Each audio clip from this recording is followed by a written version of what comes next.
Coffee with friends, and I am raw to the bone. Happy Thursday, y'all. Better late than never.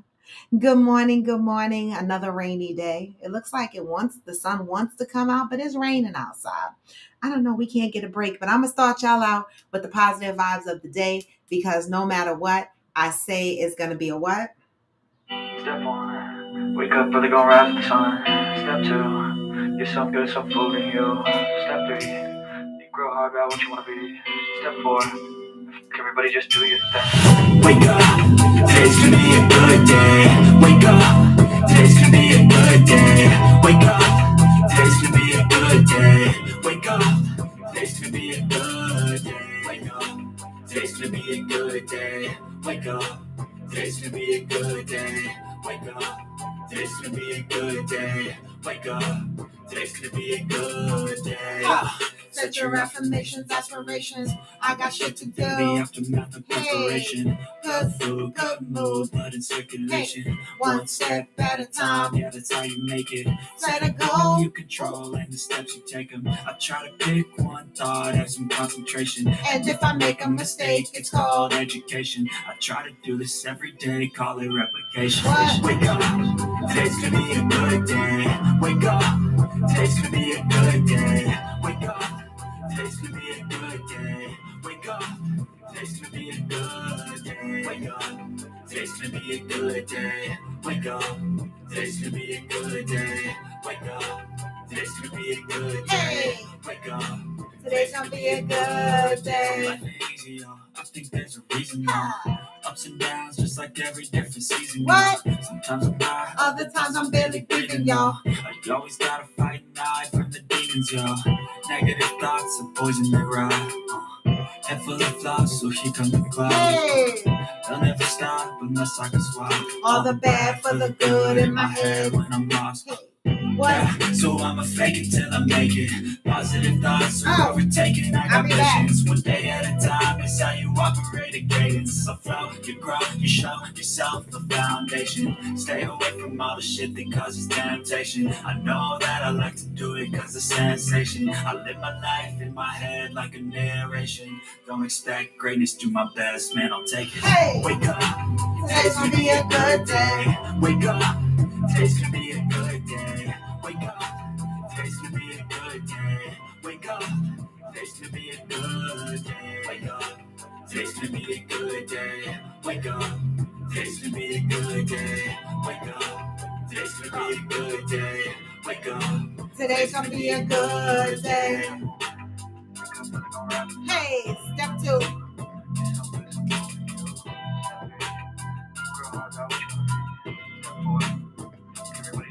Hey, good morning, good morning. Happy Thursday, you guys. I didn't come on Coffee with Friends yesterday, but I didn't go to work either, right? Yesterday, I worked a couple of hours in the morning because I had a meeting that I needed to really attend. And then I took the rest of the day off because my son came over yesterday with my youngest grandbaby. She had a half a day of school, so he just tagged her along. And so I had a wonderful day spending time with them. Sometimes you have to carve out your time and just focus on family. And so that's what I did. Being that my son does live right here in New Jersey, near me, about 20 minutes away, but we don't get to spend a lot of time together. Okay. And hey, good morning, Deb. Oh my God, Deb, I got to call you and update you on some things. I do. You know, listen, in every trial and tribulation, good morning, Pat. In every trial and tribulation, there's a lesson and a blessing. I have to say that because my life has been through so many ups and downs, peaks and valleys. And for some reason, a lesson and a blessing always comes out of it, eventually. And so my son came over yesterday because he knows that, I've been trying to come up with money to get what I need. And so he came over and he was figuring out how he can help me get closer to my milestone. And baby, even though he was laid off, he rose for his mother and he was like, I'm going to give you all I got. Right? And literally, that's what he did. And I said, oh my God, I'm going to give it right back. I promise. It's going to take me a couple of weeks, but I'll get you the money back. And he said, I'm not worried about it, okay? Because you always held me down when I needed. And so this is your time of need, and I'm going to give you all I got. And so it doesn't get me to the 20K exactly, but it gets me closer. It gets me closer to seeing the light at the end of the tunnel. And so it's a blessing. It really is, because now I can almost see my way out. You know, I've been hibernating, I've been praying, I've been manifesting, I've been doing a lot of stuff. And even though I have a GoFund out there, I don't really push the GoFund as much because I hate asking people for money. I absolutely hate asking people for money. That was one of the last resorts that I went to, right? And, you know, so it's out there, but I don't really advertise it and push it as heavily as I could, because I'm trying to find alternative ways to come up with the money also. And so I can see a little light at the end of the tunnel. I am a month away and I have a couple of weeks to get my act together. And so I'm really cutting it close to the deadline. I am. And I'm hoping that, you know, my lawyer and my expert witness, they'll see that I'm almost at the finish line and they'll be okay with it. And I'm hoping that by the time it comes time to pick the jury, that I'll have that money. But again, I'm starting to see light at the end of the tunnel. So guys, you know, pray for me, right? In the next couple of days, I'm going to be making some moves. All right. And so next week, hopefully I'll have an additional update to let you guys know where I'm at. Also, I want to say that as we get closer to my trial date, I'm going to ask everyone that follows Coffee with Friends and Raw to the Bone to understand that I'm going to be in trial preparation mode, which means that my social media activities are going to be minimized. All right. And so if you follow me already, that's cool. Right. But I'm going to flip all my pages to private. Okay. Because I need to get focused and focus on what's going on. Now, some people, when they go to look at my page and they don't see it, or they can't access it, or they can't see my pictures, it's just for temporary purposes. Okay. As I prepare for trial mentally, get my head in the game for trial. All right. So I'm going to close the gap and only communicate with those, you know, that, you know, follow me and can see my content already. If you're not already following me, then you're not going to be able to see my content for several weeks until the trial is over. I'm not sure exactly when I'm going to push that button, but definitely probably going to push that button first week in June. It depends on what my lawyer comes back with. So please have patience with me, because I'm going to be in trial prep mode. Okay. And I know you guys understand this. The reason why I have to do this is because many of people are going to delve into my private life. Okay. They're going to want to know who Raw is. Who is this Robin White? What has her life been like for the last 5 years? And they're going to look at my pictures and my social media and go based on what they see. Right. And nobody really advertises all the hard times, all the bad times, right? And we take these pictures and these videos and moments of time, and it looks like we're enjoying and we're having a good time in our life, and we are for that moment. And it's just frustrating that, you know, you have to, when you are in pain and you're suffering, but you're still trying to live your life, people negate the fact that you're in pain and suffering, and they go by what they think they see. And so it's going to be a trying time to get through this. So I'm asking people to have patience with me as when I step into the trial readiness mode, preparation mode. Is going to be weird. My pages are going to be weird. Access to me is going to be limited. Okay. But I know you guys will support me to the best of your ability. And so I'm not worried about that.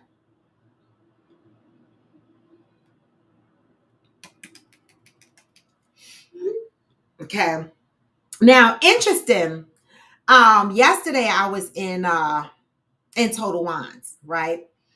Picking up a gift, right? Tequila gift. And I met this gentleman in Total Wines. And he was a really nice gentleman. His name is Robert, right? And he was helping me with tequila. And I just threw my sweatpants on. I was looking all raggedy and shit. And he was helping me pick out tequila. And I was like, I want to buy a nice tequila, but I'm so tired of buying the same brands over and over again. The brands that are marketed to, the Black community, Don Julio, Diego, Casamigos, the regulars. I'm like, I want to branch out.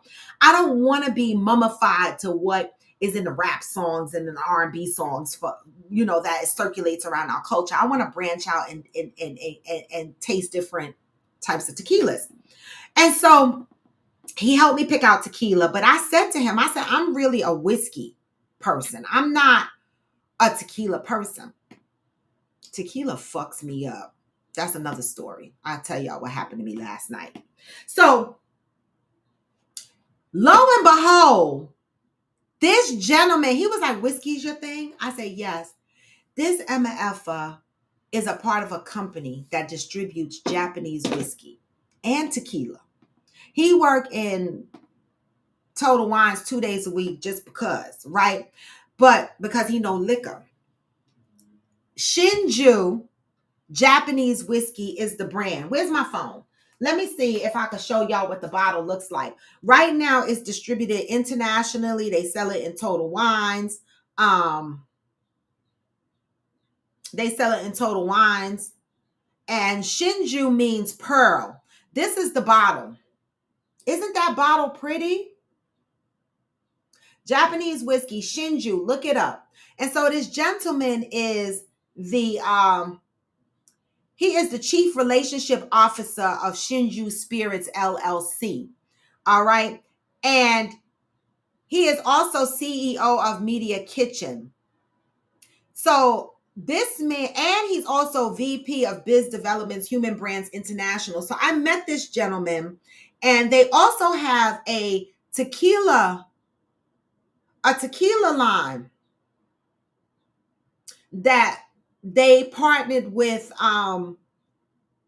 T.I.'s wife, Tiny. Now, I don't know if y'all remember when T.I. caught the gun charge or whatever. That's when the liquor deal fell through. And this gentleman and his college buddies, probably sorority brothers, jumped in on the deal. And so you never know who the fuck you gonna meet. Okay, so this gentleman said, listen, I said, so when is this Japanese whiskey gonna be available again, since y'all are sold out? He said it should be in 2 weeks. He said, but if we keep in touch, I'll give you a bottle free. So I was like, what? Oh, I'm going to keep in touch because I want to taste this Japanese whiskey, right? So I went on the website to look it up just to see how much this bottles cost. They have two. They have a regular Japanese whiskey, Shinju Pearl, and then they have another one that's called Black Pearl, which is 8 years aged. I'm pretty sure he's not going to give me that bottle. I'm going to try to get the 8-year age bottle because I love a good whiskey, right? And I'm still trying to find one that I really like.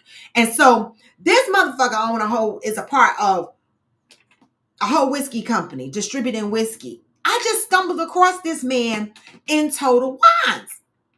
And so he inboxed me literally while we were talking, and he said he was going to give me a bottle. He sent me his contact information, so I have his phone number and stuff like that.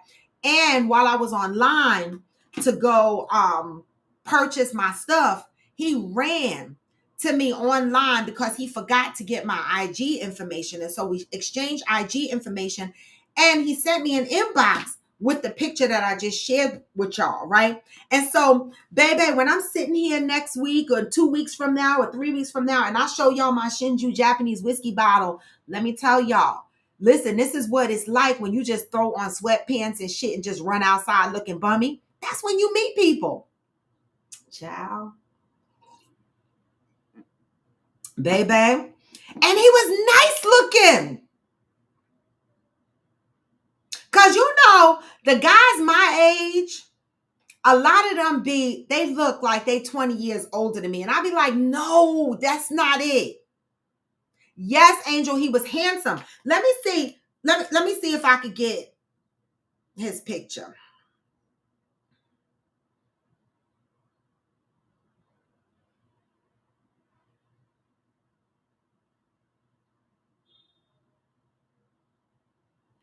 It's alright to need somebody. If you need a drink, then I'm fine. Oh, wait, let me see if I could. Okay. Here's his picture. Holding the Japanese whiskey. I think he's a nice looking man. I do. That's him holding the whiskey. That's the whiskey brand. So all I'm saying, you never know. He says, my name is Rob. I'm one of the part owners of the VP of Business Development for Shinju. Did you hear what I read? It says, my name is Rob. I am one of the part owners of the VP of Business Development for Shinju.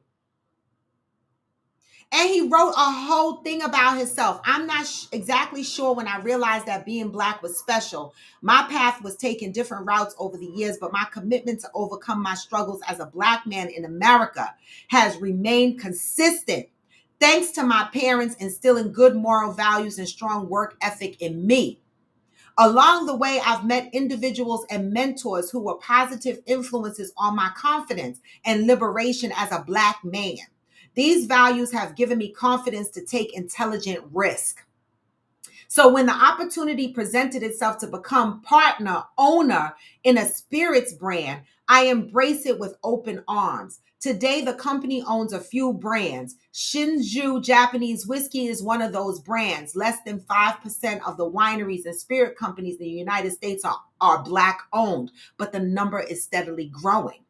I'm truly honored to be a part of that minority. The fact that a Black man can be a part of a Japanese whiskey in America is amazing to me. Fight for justice, be grateful for progress, and spread love. Damn it! I was meant to meet this person.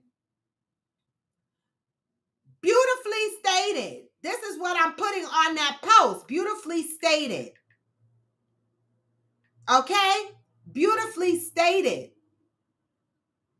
This is what he wrote on his post. Good morning, Lee Bird. And so he's originally from Harlem, but he lives right here in my county now. This is both of the Japanese. This is Black Pearl and this is regular Pearl. Okay? This is legit, y'all.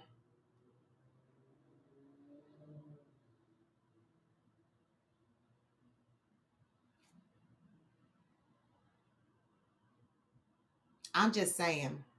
You know, I done walked out. These must be his other partners. Who knows?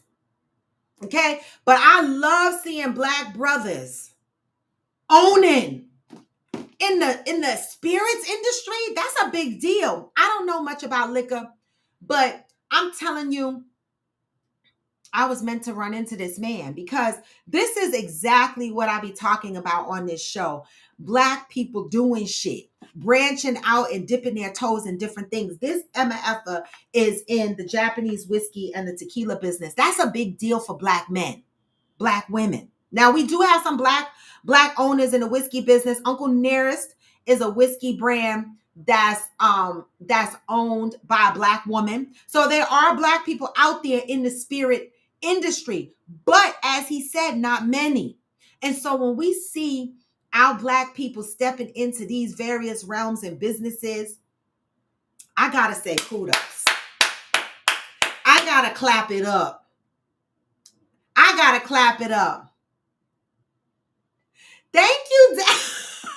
You say you surprised I don't know everyone by now. Listen, Deb, I don't know why I don't know everyone by now either. I do. I'm very friendly. And some people say I'm unapproachable. And then others, I feel like those people that feel I'm unapproachable, y'all not supposed to approach me any the fuck way. Yes, Alexander James is another Black owner. They're out there, but very few. And so again, I give kudos to them, right? And the mere fact that you can meet anybody, anywhere. This man is part owner of a whiskey company, okay? And they're under the brand Diego. That's the brand that y'all know Diddy sued. Okay. And the same brand that's pushing Casamigos for George Clooney. That company is has partnered with them. And so he was in Total Wines working, and I was like, you just want to work here? And he was like, he comes in there, he knows about liquor. They asked him if he wouldn't mind working in there. So he works 2 days a week in there because he knows about spirits. And so that's what I love about Total Wines, because you never know who's working in there. Just because they working in Total Wines don't mean that that's their one and only job, right? And so beautiful, a beautiful meat. The other thing I like about Total Wines is that, you can go in there and any, this is my experience in the Total Wines where I live. Anytime I go to Total Wines and I'm looking for a gift or I'm looking for something new to drink, they don't take me to the most expensive. Yes, they're the distributing company. I know. Yeah. But still, it's a big deal.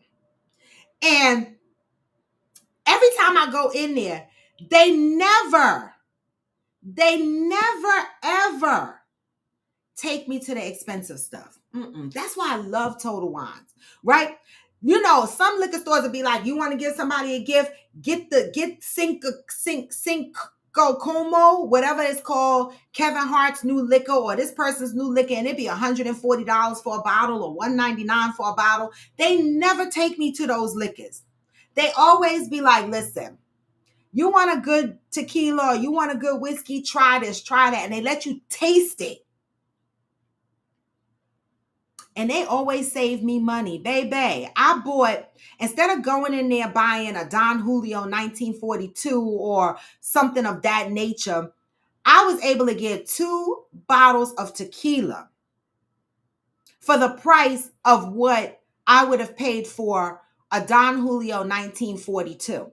And that's what I love about Total Wines, because a lot of these tequilas and these spirit brands is gimmick. They take the liquor and they pour it in these fancy ass bottles and they charge you a lot of money because it's in a fancy ass bottle. It don't mean that it tastes better. It don't. And so that's why I love Total Wines. So that's it. Kudos to Total Wines. I had a great Total Wines experience yesterday. So I had to talk about it here today. I did. Yeah, I go to Buy Right sometime. But yesterday I knew I really wanted some help. I needed some help picking out a good bottle. And so Total Wines is where I go when I'm looking for some guidance. And if I know what I'm buying, I'll run into Buy Right real quick. Total Wines is like a big ass liquor store, grocery store. So, you got to be prepared to go there. But I went early yesterday when it was quiet, left my son here at the house and I ran out, and I love it. And I love it. So let's get into the positive read today. I missed y'all yesterday, but I had family affair to take care of yesterday, right? And I mentioned that I'm starting to see light at the end of the tunnel. Debbie, I gotta call you or text you or whatever. But today is May 16th, and we're talking about filling up the holes in your life. Filling up the holes in your life. Today's read from Until Today by Iyanla Vanzant. Okay, May 16th.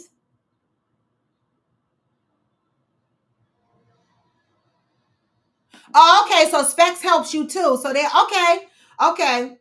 I like it. May 16th, I am now receptive to the idea that whenever I see a hole, I am to move around it. Now, I remember this reading from last year. I do. Whenever I see a hole, I am to move around it. What does that mean? Somebody left you, and now there's a gaping hole in the middle of your soul. Good morning, Cheryl Lee. The question is, how are you going to fill that hole? Are you going to fill it with painful memories of how you got hurt or got left? Or are you going to fill it with memories of the many moments of joy and laughter you had together? Are you going to fill the hole with anger, resentment, fear, or shame directed towards the one who left? Or are you going to fill the hole with appreciation that you do have an opportunity to choose how you are going to fill the hole? Are you going to fill the hole with the countless reasons why it should not have happened to you? Or are you going to fill it with courage it will take to accept that it did happen to you in this way? Are you going to fill the hole with at least 1 ounce of confidence that you can handle this, whatever it takes? Or are you going to fill the hole with self-defeating belief that you can't or will not make it through or over this hole? Are you going to empty all of your self-value, self-worth, and self-esteem into the hole until it becomes a pit of self-pity, self-doubt, self-inflicted nonsense that keeps you in a hole of despair? Are you going to throw yourself into a hole and dare life to try and move you? You can cover the hole with love and prayer and acceptance of your ability to step over or walk around the hole. You can also step back, take a little break, and wait and see the self that emerges from the hole. The choice is yours. What are you filling up your holes with today? That's the question. Until today, you may have believed that you had to stay in a painful hole of hurt caused by the loss of a loved one. Just for one day, just for today, make a conscious effort and choice to cover the hole and move on. Today, I am devoted to covering the holes and filling in all the gaps of my life. Wow. What does that mean to you? What do you cover your holes with? Right? This is a great question and a great message. You know, when we feel resentment, anger, frustration, is that what we fill our holes with? Like, perfect example. I have been struggling to remain in a positive mindset in everything that's going on, right? But I try to avoid filling up my holes with despair, right? I try to fill my holes up with hope, with confidence, with courage to know that I am going to walk right over this hole, right? I'm not going to fall in it. I'm not going to fill it with despair. I'm not going to give up, right? This message talks about when a loved one, when you break up in a relationship, right? When you walk away from that relationship, what are you holding on to? Are you holding on to the resentment? Are you holding on to the despair? Or are you accepting that, okay, this relationship is over and I'm accepting that I hurt. I'm accepting that I got to move on without this person. Are you filling up that hole with that? Or are you filling it up with your endless tears and your sad memories? Right? We are in control of what we're filling up our holes with. You know, it's funny because my ex from 4 years ago, my last ex, right? I have not spoken to him in a year, literally a year. And I know that because when I got a text from him yesterday, I don't know if it was a mistake or not, but the text came from my ex out of the blue, right? And it said, when, ... And I was like, I stared at it. And I was like, nah, this can't be. And I looked at it again and I said, did I send him something? And I looked at the last conversation we had on the text message and it said May 13th, 2023. And so I said, let me look. What is today? I said, oh, it's May 15th, 2024. So literally a year ago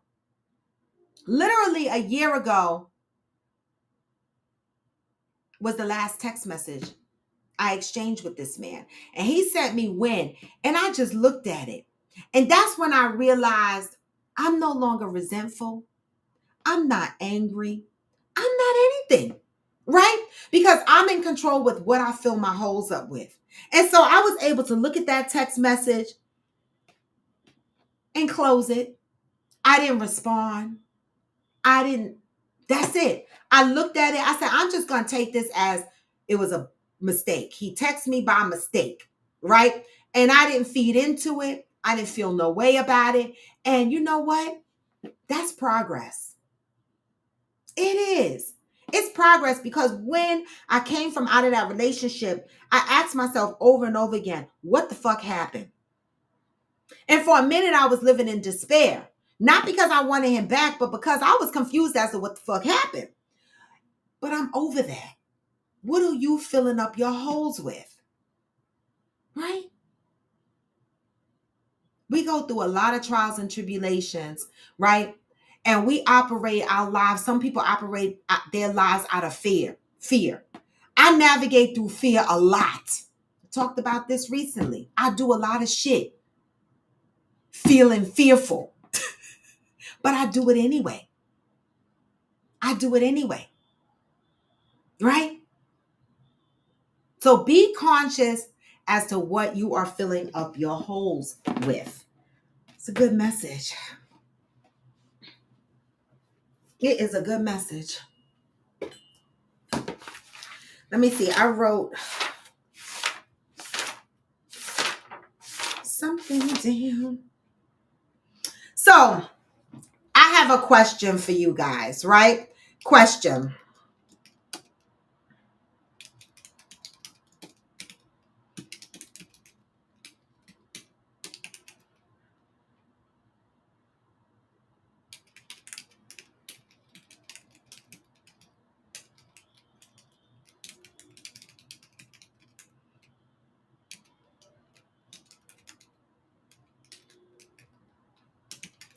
Hopefully I'm stating this right, okay?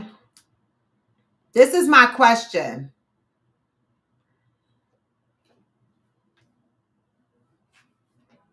Physical change over time. Does this impact the level of attraction in a relationship? Physical change over time. Does this impact physical attraction? I'm asking. Because I was watching something. I forget where I got this topic from. I was in the middle of watching something and I was also having a conversation, I think, with AG. And we were watching something that tapped on this, right? And so my question comes in when we are in relationships, right? Because I look at myself over the years, right? And of course, physically, I evolve. I'm getting older. My body changes, things change, right? Physical change over time. How does that impact your level of attraction in your relationship, or does it? Or does it? That's just a simple question.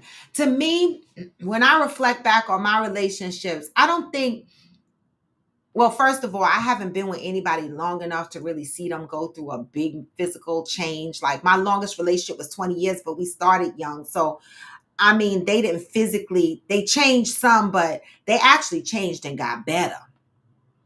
Yeah, that was a circle fuck ex-ho. Just saying. I haven't been with anyone that their physical change changed so drastically that it made me look at them differently. But this question did come up, like, because a lot of us get with people based on looks, based on this physical footprint that we put out there in the air, right? But over time, physical appearances change. How does that impact the relationships from an attraction perspective? Anybody experience this? It's just a question.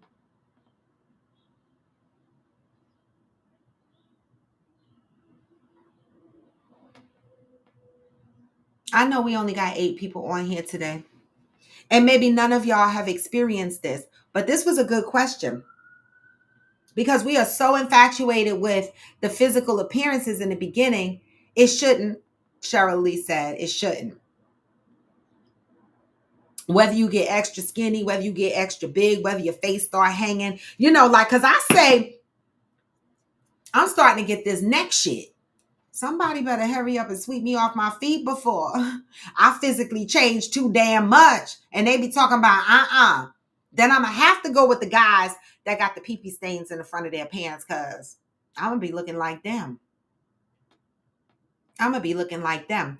How do you tell your partner if the attraction levels is changing based on physical appearance? How do you bring this to your partner? How do you tell your partner physically you're changing and it's impacting my level of attraction?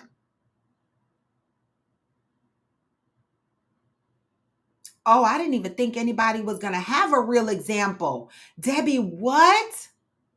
She was no longer attracted to her husband because he got fat. Wow. So her love for him was not enough to maintain the attraction. What do y'all think about that? Because I feel like if I love you, listen, I ain't talking about nobody that get fat. Because if y'all scroll through my pictures and my videos, I have a fluffy season and then I have an unfluffy season. Okay. And so if a motherfucker gonna love me in my non-fluffy season, he got to love me during my fluffy season. But that's one of the things that I say when I'm dating. I let these motherfuckers know, listen, I get fluffy. There's times I get fluffy.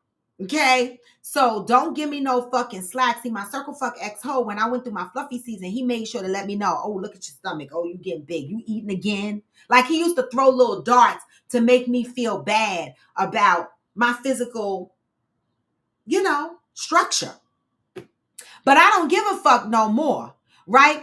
And I remember not wanting to eat in front of him how I wanted to eat because I didn't want to hear the shit. Right. And I was like, this can't be love. It can't be. Right? It can't be. Right? So I can't imagine being with someone and loving them and physically they change and me not being attracted to them anymore because I feel like it should be deeper than that. That tells me that, was it love for real? Because Debbie, that would have taken me by surprise too, Deb, because I'm going to tell you, people get fat. Sometimes when they get older, the metabolism is a funny thing. So what did she do, Deb? Did she wind up staying with her husband? Did she eventually leave him? Did he lose all the weight? I know what we were watching. We were watching 600 Pound Life. Now I remember. And it's actually the opposite in 600 Pound Life. There was two women. This was the 600 Pound Life Where Are They Now show, right? Where they go back and they check up on prior patients to see if they're still progressing and losing weight.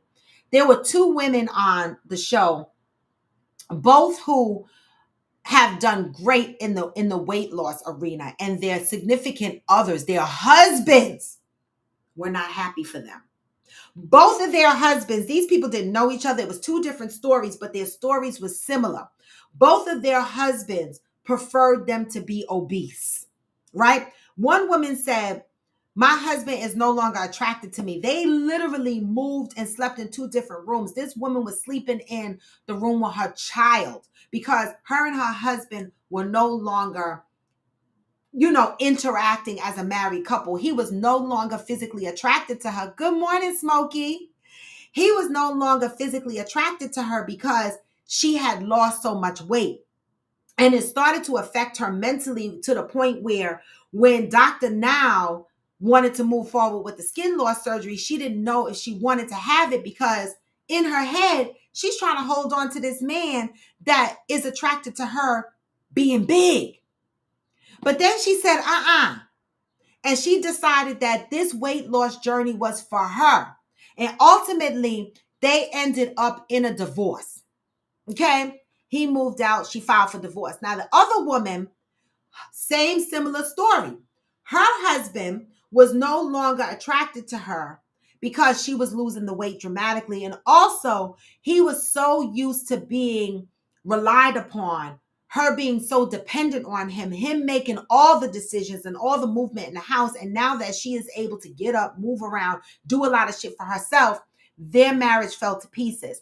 And that led them to divorce. And so it amazes me when I watch these shows, 600 Pound Life, and I be joking and I be like, but every one of them motherfuckers got a husband or a wife.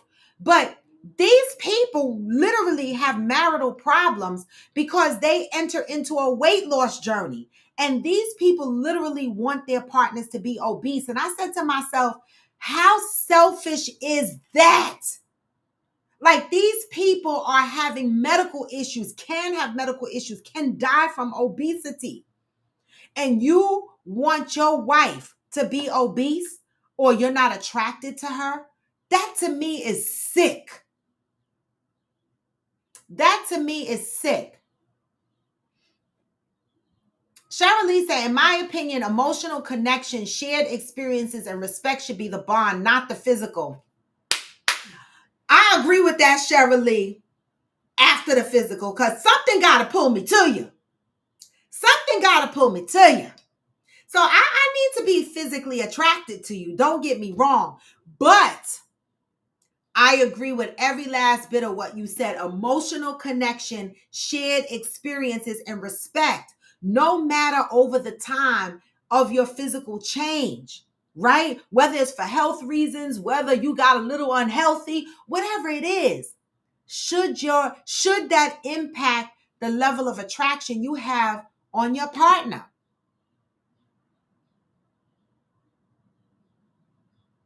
Right? I don't know. I went through that with my circle fuck ex-hoe. He needed me to be a certain size all the time. And I'm telling you, when I gained weight, he made sure to make a big deal out of it. I remember one time, Donovan is not on here, but he would remember this too. Donovan had come over to my house, right? And we knew each other's garage code, so we didn't knock on each other's doors. We just went to each other's house, punched the code in the garage, and came into each other's house. We just did that. And so this particular day, Donovan had come over to my house and he came through the garage, and I was rushing to go out and I threw my jeans on.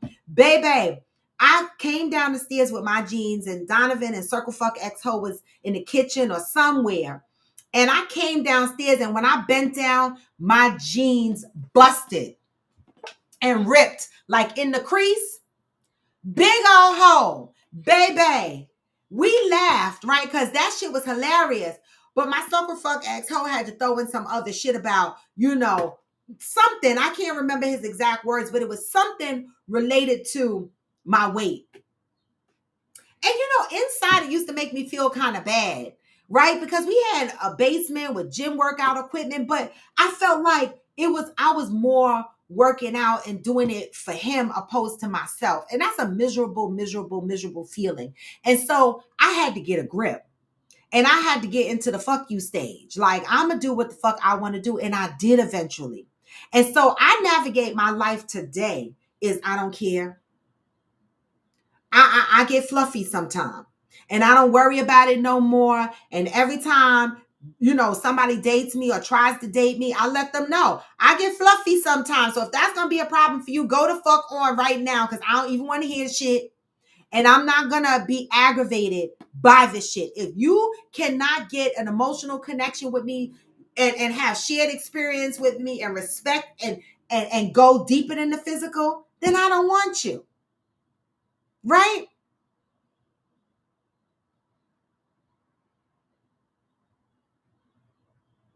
Oh, Deb.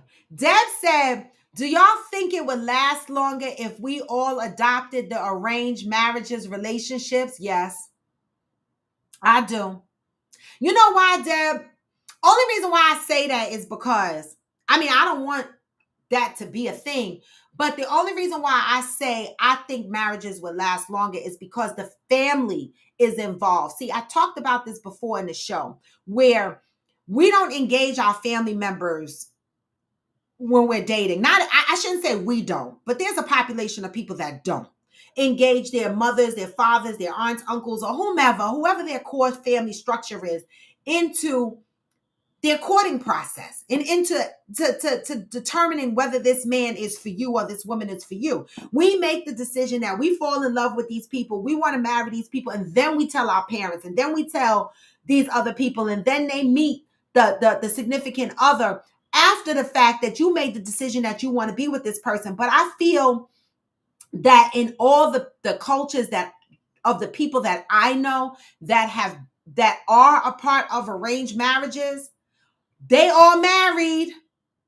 They all married because I don't know if it's healthy, if it's not healthy, but I think it's because it's a united structure.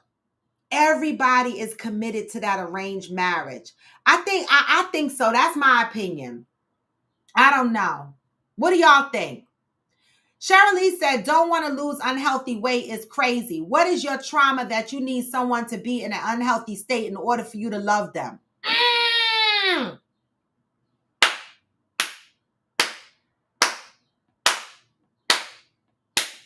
I wish Dr. Paradise or somebody to fuck one of them therapists or Lola.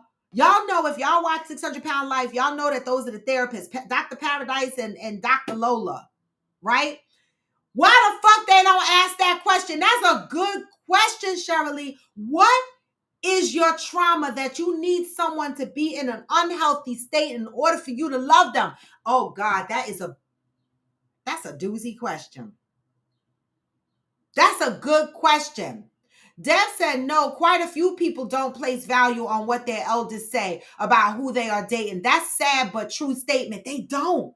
And if more of us, I feel like my mother will tell you, all the men that I've chosen,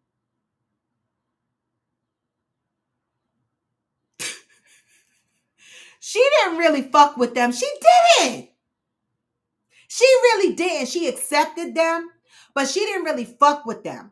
Okay? And so I know when my mother likes somebody. I know when my mother likes somebody because she will engage with them.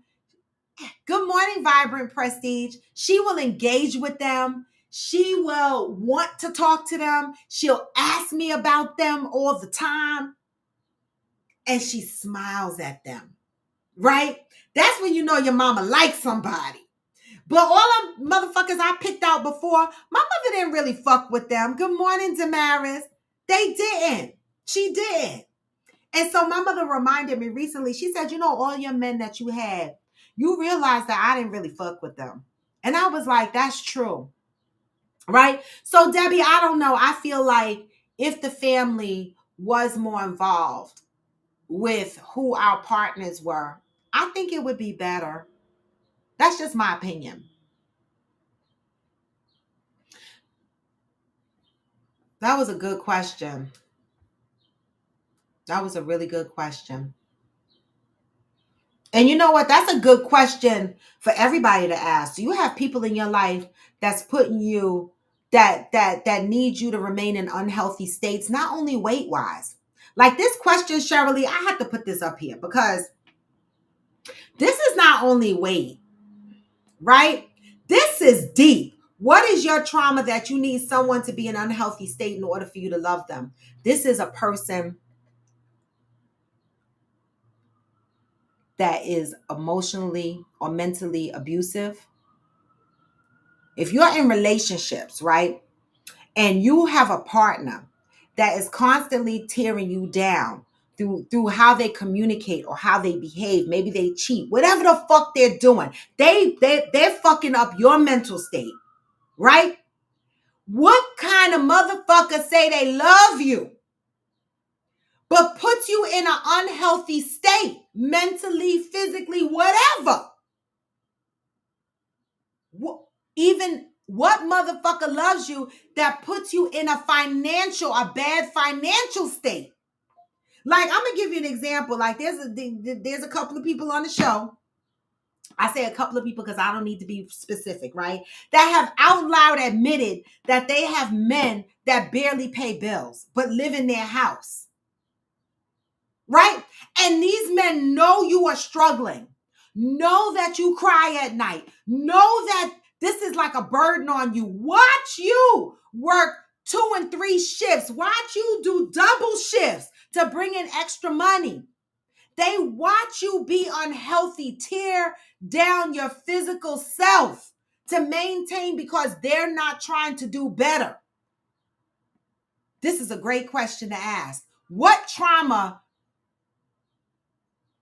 their trauma that they need you to be in an unhealthy state? Because when a man watches his woman grind to keep y'all afloat and he's doing nothing to do better, he's putting you in an unhealthy state. He is.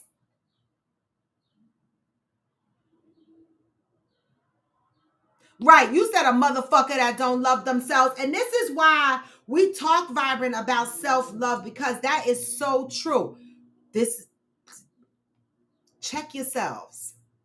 I had to check myself. That last ex was driving me the fuck crazy. But people were like, oh my God, y'all look so good together. I don't care. I feel like shit together. We look good together from a physical perspective. But baby, my head and my life was feeling real unhealthy.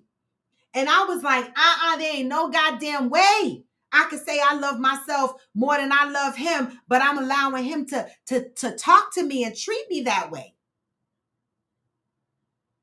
A motherfucker that don't love themselves. We got to do better with loving ourselves. I did go deep with it, Deb, because this is important. This shit Cheryl said, this will make a motherfucker think. So if you are in a relationship right now where a motherfucker is watching you go through some shit and they can do better, but they won't, then you gotta ask, what the fuck is their trauma that they're okay with watching me be unhealthy physically and mentally, right?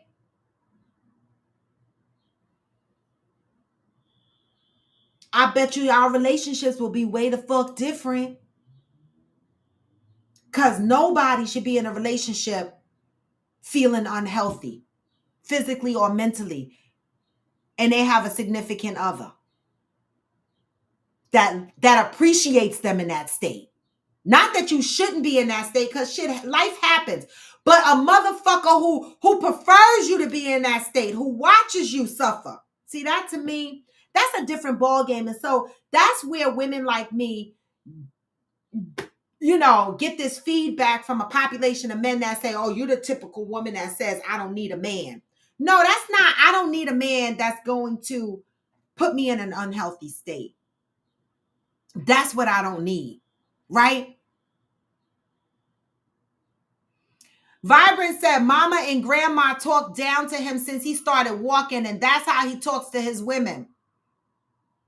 It's funny you should say that, Vibrant, because my ex, like every time we got into a conversation, he would yell and pace. And I'd be like, motherfucker. See, yelling is a trigger for me because I watched my mom get hit. And so when I see men yell, I be like, oh no, you getting ready to hit me because I'm going to poke you real quick. Don't make me feel like I'm in danger. Like that fucking shit, that triggers me big time. And I like big men. So when big men be all buffing up and shit like that, I be like, I'm just gonna have to poke you. Right? So my ex, like one time I just fucking lost it. I said, can you fucking stop yelling? And he said to me, oh, this is how my family talks. I don't care. It's a trigger for me.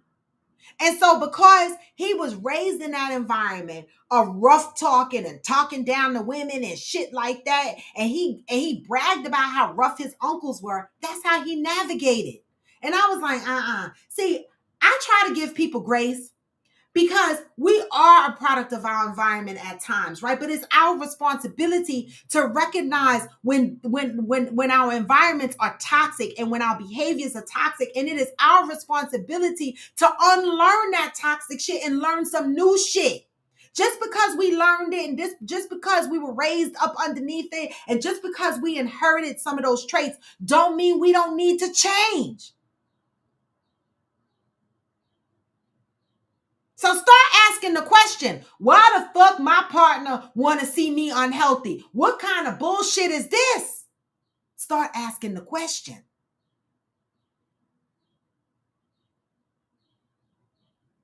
Now, Vibrant, I'm on the fence with that one, right? The women that raised him, trained him to mistreat women because they verbally abused him. Now, I have a son, okay? I was a single mom. My son is 41 years old. And he's not a woman beater, but he was a cheater. It's still mistreatment, right?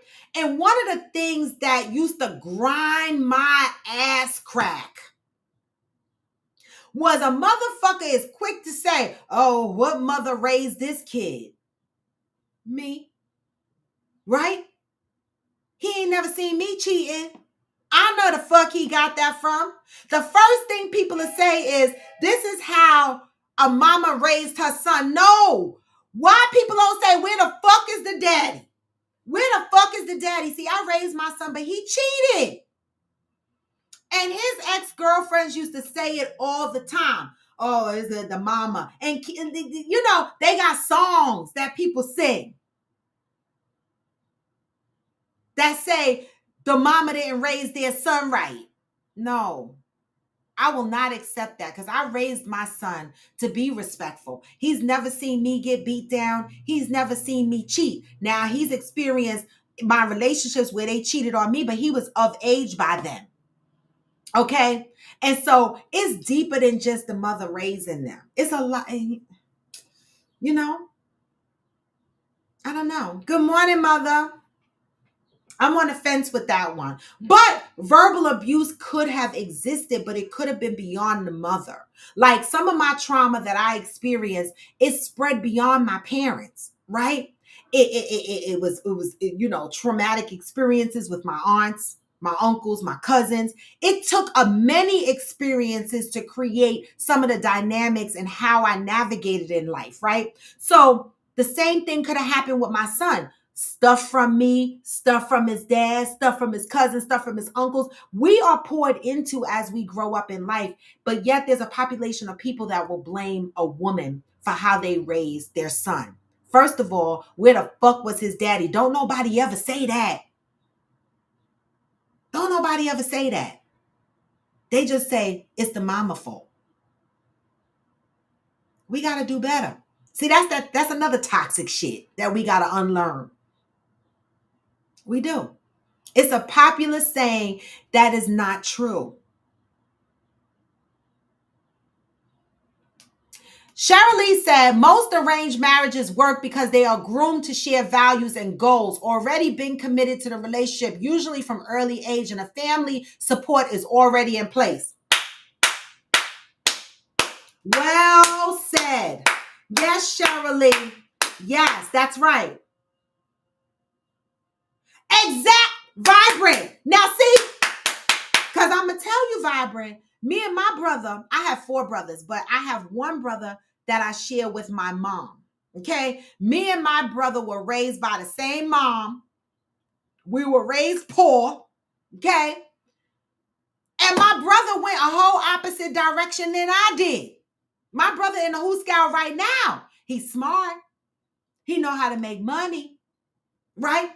But I didn't go to the Who Scout. We navigated 2 different paths from the same mother.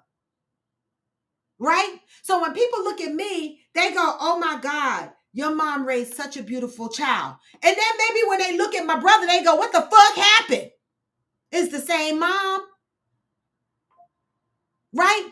We are responsible for how we navigate our lives. Once we become adults, we can no longer look and say it's because of how my mama spoke to me or it's because of how my daddy spoke to me. No, it's up to you as an adult to activate unlearning some shit that you don't want to carry into your adult life.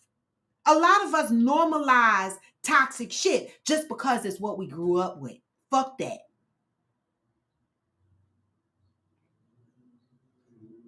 Fuck that. I'm proud of my brother too. I love that little motherfucker. He'll be home in a year and a half. Pain in the ass. But it's people. See, I only had one child, so they couldn't really figure it out. They were like, ooh, my son felt like 10 kids. This motherfucker he was running through me left and right. I couldn't even control him. I'd be like, get your ass home. He'd be gone for 3 days. I'm like, oh my God. I didn't know how I was going to survive through this, through raising him. But here we are.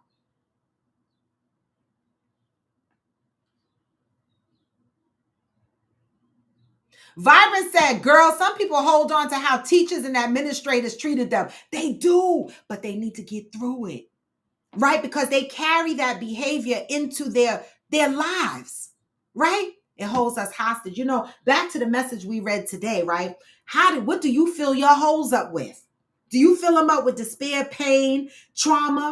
You throw them all in the hole and you live on that negative energy, or do you fill that hole with something else? Confidence, love, grace, anything else to help us grow. Deb said, true, you really ever hear, well, where is his daddy? It's always, where was the mama? Or did the mama did this or didn't do that? I'm questioning the daddy these days. Please and thank you. Please and thank you. It's always, what the fuck is the mother? What the fuck? The mama done fucked up. I be like, yo, there was a whole dick involved in this shit. I be confused. Don't nobody ever say, where's the fucked up daddy?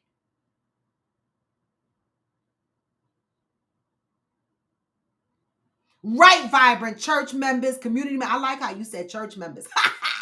Church members and community members. So you are right. It's not always from home. It's not. We have to remember that when I was raising my son, right? I grew up as a latchkey kid. So not only was I being raised by my mom, I was being raised by the community, right? And during the time and in the community that we lived in Queens, it was good because we had after school programs like the recreation center. We had activities that we did together. And so I felt like my experience being a latchkey kid, sometimes it was awful, but for the most part, I had a great experience, right? Now, my brother didn't actually experience all of the same programs and stuff that I experienced in Queens, because at a point she moved to Harlem and moved into Wagner Projects on 124th and 2nd Avenue. If y'all from Harlem, you know. Okay. And my brother didn't have the same community experience as I did. And so although we have the same mom, we had different community experience, right? The streets talk to us differently. I was in recreational, I was a member of a recreational club. We did dances. We did talent shows. We did shit.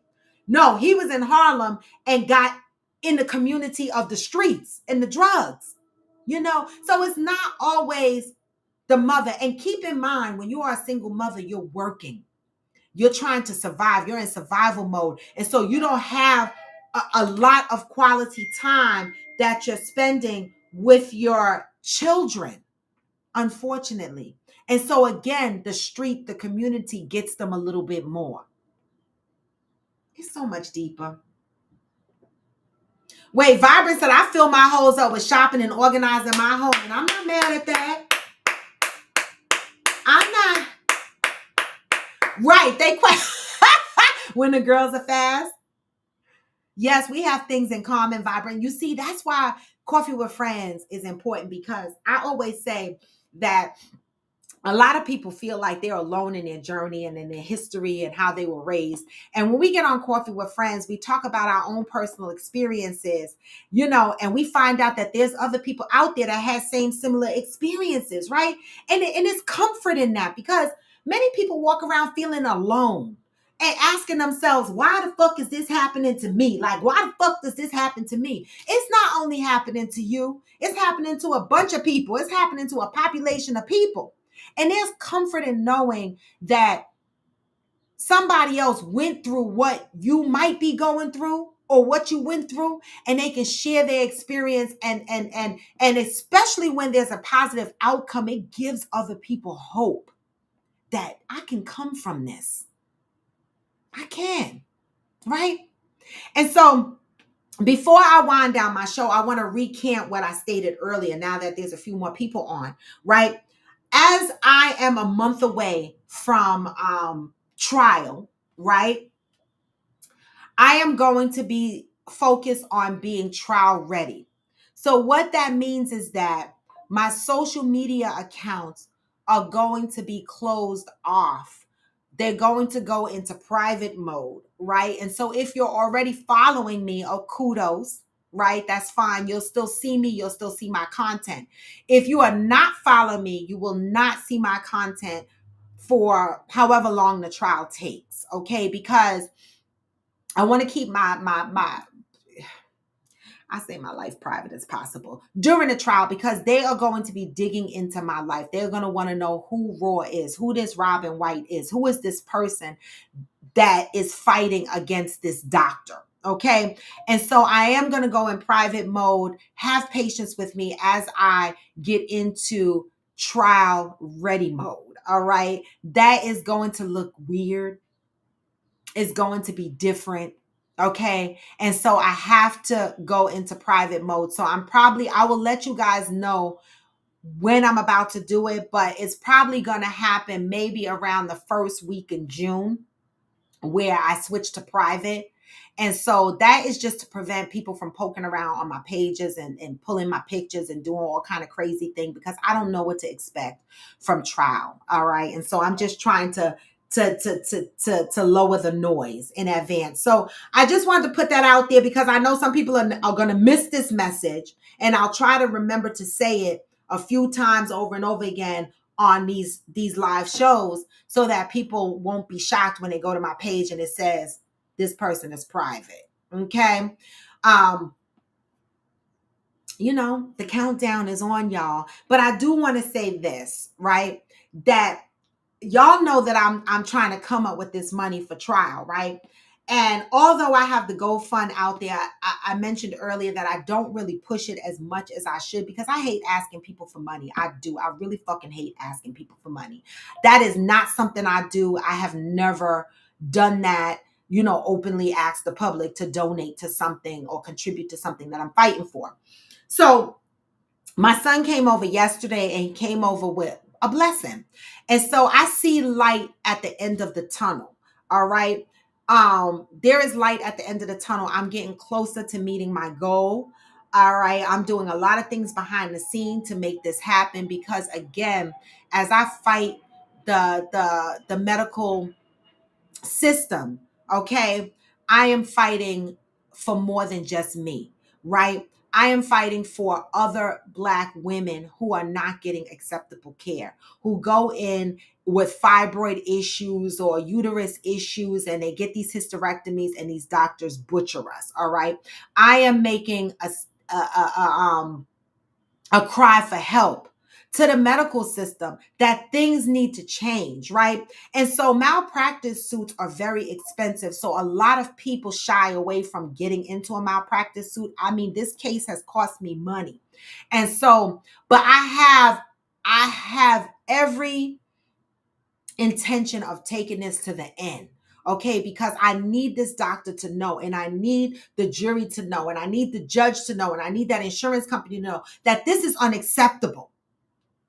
This is unacceptable, to allow doctors to continue to perform and butcher people and get away with it, because a lot of people cannot afford to maintain and navigate through a malpractice suit, because it's very rare you're going to get a law firm that takes it pro bono.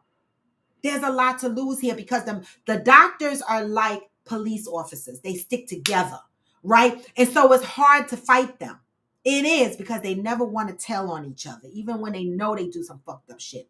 So this is a hard journey for me, but I see light at the end of the tunnel, and I'm still in this fight, and I'm going to fight until the end. So have patience with me as I enter into trial readiness mode. Send me all the prayers and the love that you can, because I feel that. All right. And with that, I'm going to send y'all out. But don't forget, we got trips coming up. And after my June trip, I'll be able to focus more on my, after my June trial, I'll be able to focus more on these trips. We have the Dominican Republic, Punta Cana at the Breathless Resort. That is happening August 21st through the 25th. If you want to be a part of our trip, please, this is our end of summer soiree. We do an end of summer soiree every summer. Okay. I'm hoping to have my trip paid off by the end of June. I just have to focus on my trial first. All right. And so I'm hoping that my roommate pays off as well, because we might have to shift around roommates and stuff like that. We're about to drive Avia crazy, but I need to make sure that everybody is roommated properly. Some people will be in the room by themselves. I ultimately, listen, I'm going. I don't give a fuck in the room by myself, in the room with somebody else. I'm the fuck going. But we're going to figure out these roommate situations. But you can have a room by yourself. You can. All right. And so if you want to go, it's $50. Let me go back to the chat and take this off my screen so you can see the full flyer. $50 per person is the deposit. The rooms, I don't know what the prices of the rooms are. We started off with under $900. I think, you know, the price went up a little bit as we're getting a little closer. That's for the room. The airfare dropped a little bit. I got an alert on the airfare dropping, but the airfare to Punta Cana is about $600-700 coming from where I am, New Jersey. And so, you know, if you want to be a part of it, please jump on in and be a part of it. We have a great time at our end of summer soirees. We play games. We have conversations. We have deep dives. We do coffee with friends after dark. This is about building a village, all right? From state to state, healing from state to state. That's what this is about, all right? And so with that, I hope more people on board for the trip, but we're gonna have a good time here regardless. And then y'all know in November, I still got to work on the fucking flyer. We are gonna be in Galveston, Texas, okay, where we are doing our Friendsgiving. That is the time where a bunch of us get together, chosen family. See, Thanksgiving, we're going to be sitting around the table with uncles and aunts and brothers and sisters and cousins that some of y'all don't fucking like. But see, Friendsgiving is about something completely different. It's about choosing the people you want to be around and sharing the things that you're thankful for without being in a traumatic or toxic environment, okay? And so Friendsgiving is our time to be together as a village. Okay, we play games, all right? Our drinking games are vicious, y'all, so just be the fuck ready. We have activities this year. I don't know if Smokey is still on, but they already know that they got, I don't know if y'all heard me the last time I said it, but y'all got fish duties, right? So I want to incorporate fishing as one of the activities. Like that should be our Saturday morning activities. We get up, we eat breakfast, we go to the beach, we fish, right? Y'all pull out y'all grill, we make burgers and shit out there. We play some games out there on the beach. Like I got games that we could play outside. Okay. And so we're going to have a great time. So be a part of it. Well, that's closed. We can't take no more people for the house, but be involved the next time we rent the house for Friendsgiving. That house is full. We got 15 people, actually 14 people that have paid. Originally, the house was planned for 15 people. One person dropped out. That's okay. More space for us. All right. So be a part of it. We are navigating on being better, doing better, unlearning some old raggedy shit and learning some new shit. Be a part of the change. That's what I say. All right. So I'm going to send y'all out for the rest of the day on some good vibes. Always move with peace and love. Give yourself grace. Give other people grace. But make sure you have your boundaries in place and make sure you are putting yourself first. Self-love. That's what that's about. All right. You can't love somebody else the right way if you don't know how to love yourself. And with that, I'm going to send y'all out because even when you feel low, even when you feel low, you can still go. And you can. Even when you feel slow, you can still go. Even when there's no hope, you can still go. I never answer to no, man, I still go. And I don't. This is Coffee with Friends, and I'm Royalty D-Bone. Come back tomorrow, y'all. Freestyle Friday. Move with peace and love. And get this message on the way out. Hey, hustle hard. I'll be making moves till I'm buried in my grave. To the system, I don't wanna be a slave. I've been doing shit my way, on the highway, and in the driveway is a nice range. 'Cause I grind through the climb, I invite Hey. you never hear me, bitch, now I won't complain. Just gotta flip the switch and you can go and obtain Anything you want, anything you need. your mind's got the key ingredient, it's belief. They deceive with the negativity, but I just slide right by that energy. And I do. Even when you feel low, you can still go. Hey. Even when you feel slow, you can still And you go. can. Even when there's no hope, you can still Uh-huh. go. I never answer to no man. And I don't. Shit. Peace, y'all.